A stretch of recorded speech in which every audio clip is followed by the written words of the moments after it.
I'm Gay Rich with DNA. Thank you for joining me today. Our topic today is boundaries. Boundaries. We will cover these three areas today. Number one, what is a boundary? Number two, why is it hard to set boundaries and keep boundaries? And number three, how do I set healthy boundaries? So number one, what is a boundary? A boundary is simply a line or a limit that indicates where one area ends and another one begins. Or it's something that defines acceptable behavior. What are some boundaries that we discussed in phase one? What are some boundaries we discussed in phase one? Core values, right. And what did we say that core values are? They are guardrails. They are boundaries that keep you on course of your life purpose. Boundaries are just the personal limits we set for ourselves regarding our emotions, our thoughts, our physical space, our family, our friends, our business, our organization, our spiritual life. A boundary is focused on what you will do to keep yourself protected. You know, when you set boundaries, you aren't relying on anyone else or their actions to determine your response. Remember in phase one, we talked about instead of reacting to people, we respond. So boundaries keep you in line and it determines your response. So boundaries are not barriers, they're not walls, but they're bridges that connect us to each other and to ourselves. You see, barriers or walls separate each other, people from each other. Boundaries are lines that leave us open and able to see each other. You see the difference?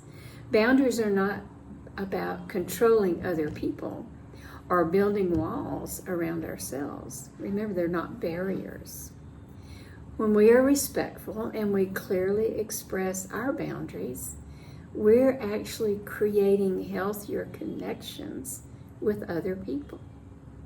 You see, the Bible emphasizes the importance of boundaries in various areas of our life, including physical, emotional, and spiritual boundaries, spirit, soul, and body. Setting limits allows us to honor God and to respect others and to protect our hearts. Remember, boundaries are not about controlling other people. It's about how we can control ourselves and allow us to respond to others instead of react. Boundaries limit how much you allow other people to affect you.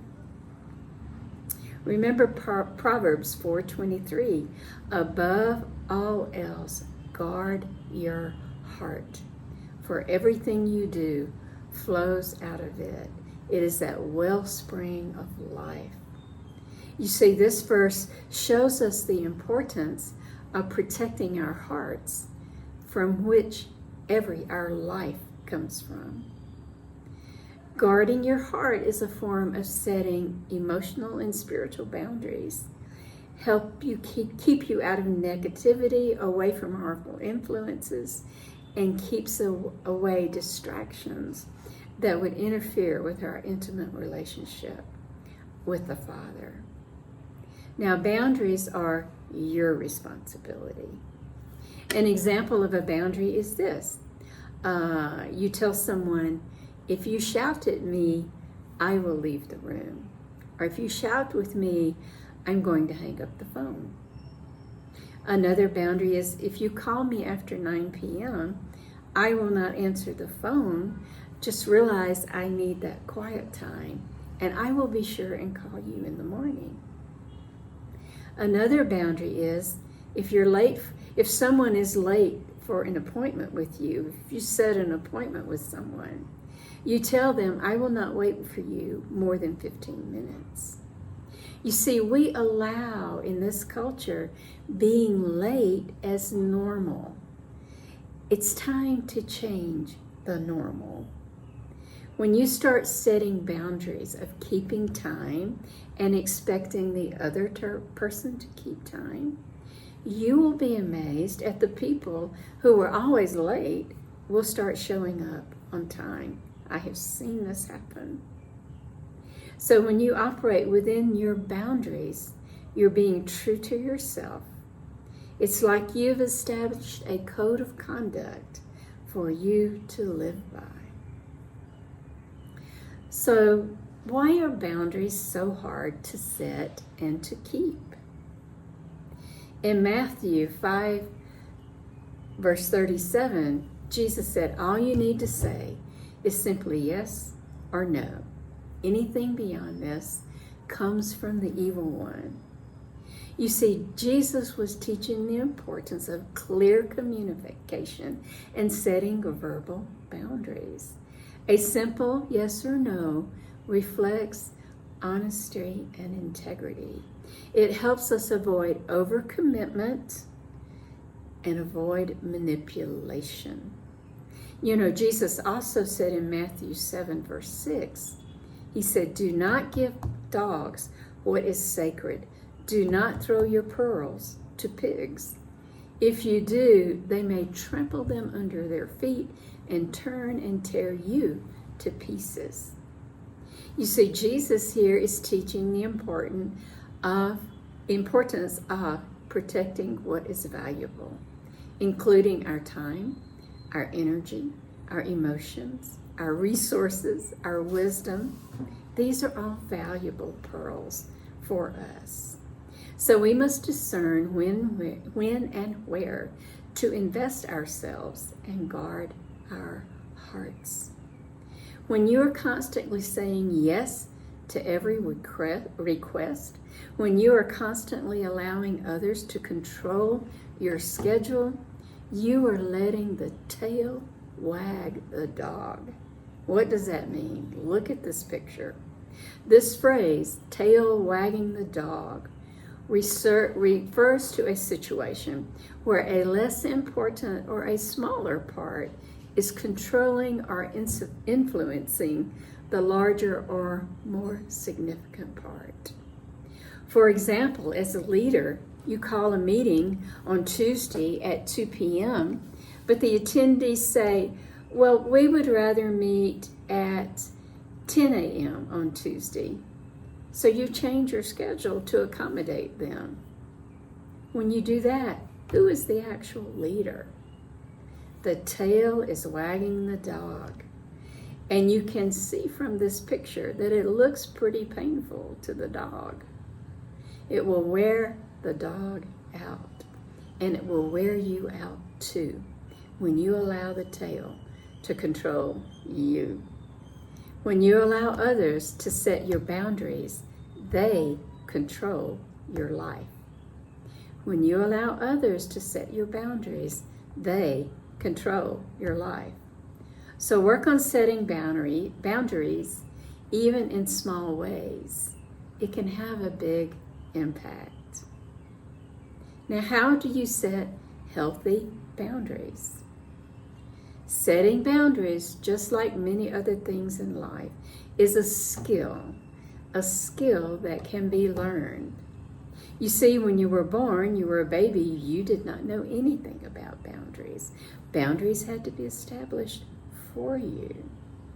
So setting boundaries is about knowing what boundaries you want to establish, what lines you want to draw, and how you want to enforce them. A boundary is an action that you take. You're not forcing someone else to act in a certain way or to not act in a certain way. You're not trying to control other people. That's not really possible. You're controlling yourself. So here are 5 steps that will help you to set healthy boundaries. Number 1, Understand your needs, your limits, and your core values. Identify those things that make you feel drained, overwhelmed, uncomfortable.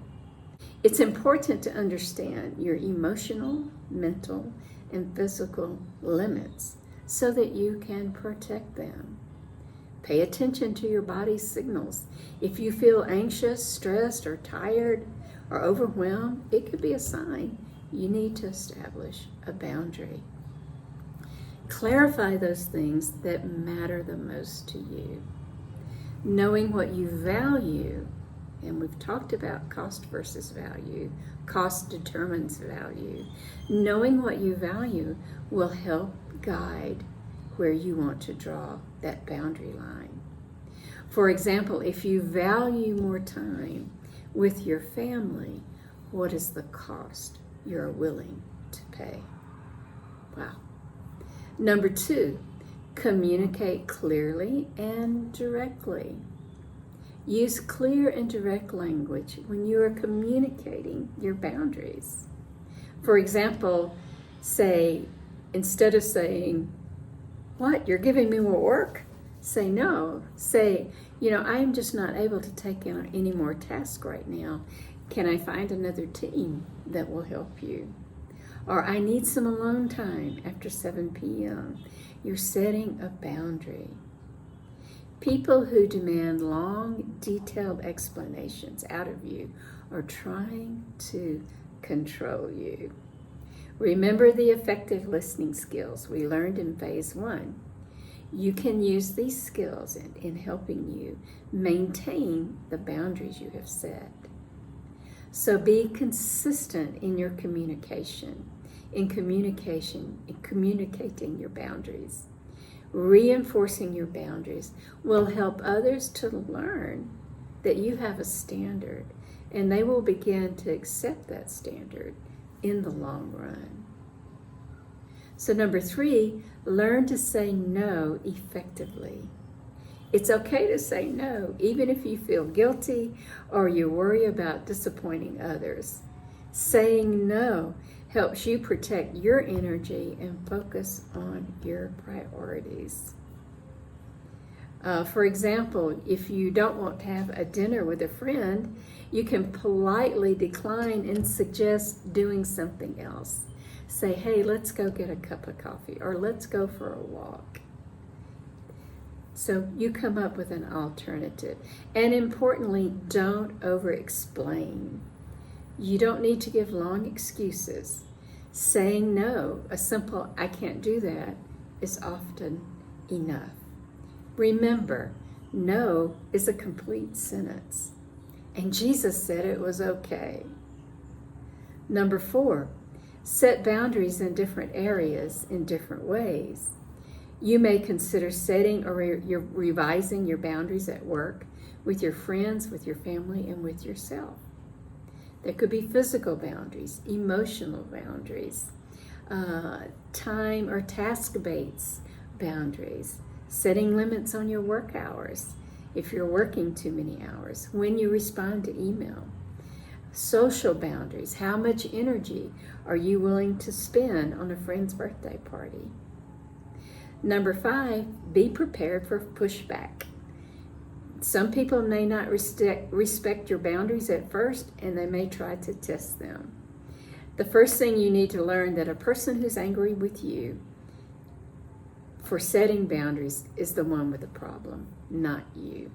Don't let the out of control person be the cue for you to change your course. Just allow him or her to be angry and decide for yourself what you want to do. Stay firm but kind. You may gently but repeatedly reinforce your boundaries until they are respected. When you commit to boundaries, the benefits ripple outward. You become less reactive, more present, and better able to handle the challenges.